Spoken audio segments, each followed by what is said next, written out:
Ragazzi, e bentornati sul mio canale YouTube. Prima di tutto vorrei ringraziare tutti coloro che si stanno iscrivendo. Vi invito a lasciare un commento, che è una cosa molto importante. Voglio sentire le vostre opinioni, a lasciare un mi piace e a iscrivervi al canale. Allora, oggi la Juventus ha fatto ciò che doveva fare. Ha vinto 2-0 contro l'Hellas Verona con gol di Khéphren Thuram e di Cobb Miners, tra l'altro, di destro. Analizziamo la partita. Partiamo dall'inizio. Cobb Miners parte in panchina, escluso anche Vlahovic, e Ildiz gioca a destra, che a mio parere a destra Ildiz sta diventando chiaramente molto più pericoloso che giocando da sinistra. Da destra tra l'altro svaria parecchio, si muove, a volte cambia fascia all'occorrenza e secondo me gioca una partita molto molto buona. Però cosa succede? La Juventus pressa estremamente alto e cerca di asfissiare il Verona dal primo minuto, di tenerlo veramente schiacciato nella propria tre quarti, e tutti sono coinvolti.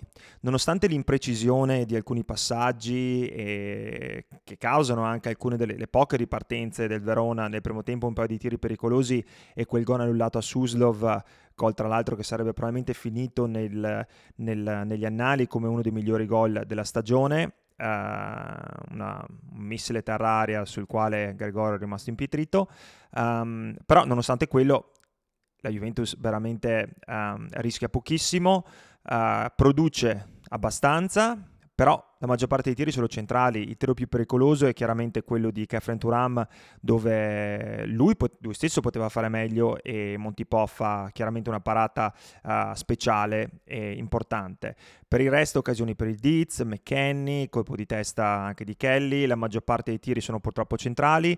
Viene annullato un fuorigioco per carica su Montipò, dove non so, quella regola di quando eravamo bambini che il portiere non si tocca, non lo so, Montipò esce con i pugni, la tocca, va bene, comunque segna McKennie, il gol viene annullato. A fine primo tempo subentra un po' di paura perché la Juventus chiaramente domina, però non riesce a concludere. Nel secondo tempo c'è da apprezzare il fatto che, come nel primo, la Juventus continua a spingere, non si dà per vinta, ancora delle imprecisioni, soprattutto Cambiasso nel punto di vista difensivo, quando invece direi che Gatti e Kelly oggi hanno giocato una partita più che sufficiente, giocando anche molto bene, anzi con i piedi. Kelly ogni tanto ha questo lancio di sinistro che va un po' per gli affari suoi, però nonostante tutto secondo me ha giocato un'ottima partita.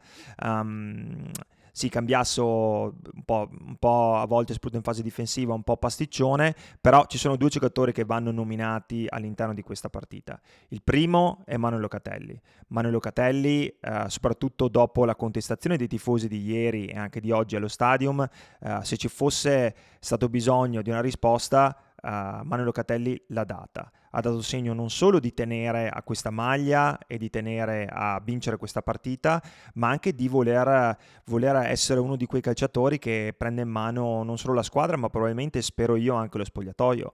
Oggi in fase difensiva è stato continuo, ha sbagliato poco, qualche passaggio magari a centrocampo e magari un po' affaticato, anche un po' più lento del solito, però fa un assist sul gol di Thuram per Cambiasso con un passaggio filtrante bellissimo, che sarebbe da rivedere, dove Thuram tra l'altro segna un gol probabilmente più difficile di quello sbagliato nel primo tempo. Però una risposta importante, soprattutto delle critiche che io credo che da tifoso si possa sempre criticare e esprimere la propria opinione, però va fatto nei modi dei tempi e con il linguaggio adatto. Sentire certe frasi su Thiago Motta secondo me non fa bene allo spogliatoio, non è giusto, lo trovo qualcosa di non lo so, anche di triste, perché alla fine noi siamo qua per supportare e, ripeto, si può sempre andare a criticare la squadra e si può anche fare una protesta, però va fatta con educazione e va fatta anche in una maniera dove, in un momento giusto, che a mio parere non era questo, poteva essere fatto prima, magari contro il PSV. Comunque, proseguendo, il secondo calciatore che secondo me è Khéphren Thuram. Io continuo a dire che la Juventus non può fare a meno di Khéphren Thuram. Oggi l'ha dimostrato ancora una volta, è un giocatore totale, è un giocatore che fisicamente è esplosivo ed è un giocatore che erge una diga di fronte alla difesa, ma Kefren Turam è bravissimo anche coi piedi. Non dimentichiamoci, nonostante la partita aberrante, ma il gol della squadra, il gol contro l'Empoli. Cioè, pensare che Kefren Turam non sia tecnico e Kefren Turam non sia uno dei migliori giocatori che la Juventus ha in rosa, penso che sia errato, e spero che Thiago Motta se ne sia anche reso conto, perché ultimamente ne ha fatto meno spesso e volentieri, e credo che quando gioca fa sicuramente la differenza. Kenan Yildiz, sontuoso in molti casi, un po' preso di mira anche della difesa del Verona in più situazioni, però un Kenan Yildiz che aggiunge un sacco di qualità a questa squadra. A me sinceramente ha fatto piacere anche vedere il gol di Cobb Miners. Mi ha fatto piacere che il mister l'abbia messo dentro, che gli abbia dato fiducia. Cobb Miners che ci deve dare qualcosa in più. Ci deve dare qualcosa in più, ma non solo per quello che è stato pagato, ma perché è stato messo nella posizione di diventare un leader, quindi ci deve dare delle risposte. Avrei preferito vedere Bangula, probabilmente al posto di Nico che mette tanta qualità, però spesso è un po' anche lui un po' pasticcia. Penso che ci sia anche una condizione fisica non delle migliori. Credo anche che McKennie gli vada fatta una statua, perché alla fine McKennie si capisce che è abbastanza stanco, ha giocato tutte le partite, ha tirato il carro. McKennie merita un applauso. Oggi sì, un po' stanco, però ha fatto ancora delle giocate molto molto importanti, e penso che comunque adesso siamo in una situazione dove finalmente spero che ci si possa divertire da quel fine anno. Non voglio sentire parlare di scudetto, non voglio sentire di parlare di nulla. Io credo che ogni partita sia una finale, e da oggi fino a maggio dobbiamo guardarci alle spalle e guardarci davanti. La prossima partita è con l'Atalanta. Se vinciamo con l'Atalanta andiamo al terzo posto in classifica, scusate. E allora dal terzo posto in classifica dobbiamo guardare al secondo. Ma non possiamo pensare, dopo che abbiamo visto una Juventus negli ultimi ormai 6-7 mesi, anche se veniamo da 5 partite consecutive, non possiamo pensare che la Juventus adesso sia questa squadra che vince tutte le partite e va a vincere lo scudetto. Credaci, non fa sicuramente male, però ci deve essere un po' più di...